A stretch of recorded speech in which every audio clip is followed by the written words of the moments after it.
நேற்று வெளியில் போயிருந்தோம். அப்போது ஒரு ஷாப் வெளியில் இந்த செடி பார்த்துருந்தேன். பார்க்க ரொம்ப அழகாக இருந்தது. ஒரு சின்ன குட்டி பிங்க் கலர் பூ பூத்திருந்தது. அவங்கக்கிட்ட கேட்டு ஒரு கட்டிங் வாங்கிட்டு வந்து தண்ணியில் போட்டு வச்சுருக்கேன்.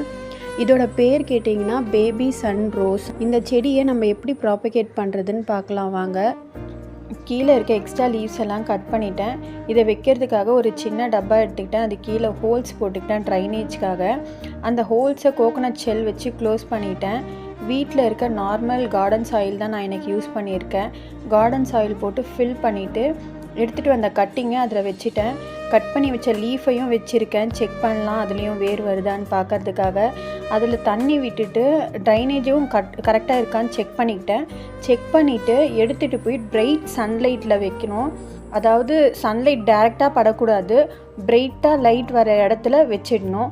10 to 15 டேஸில் இதில் ரூட்ஸ் வந்துடும். வந்ததும் உங்களுக்கு காட்டுறேன். தேங்க்யூ ஃபார் வாட்சிங்.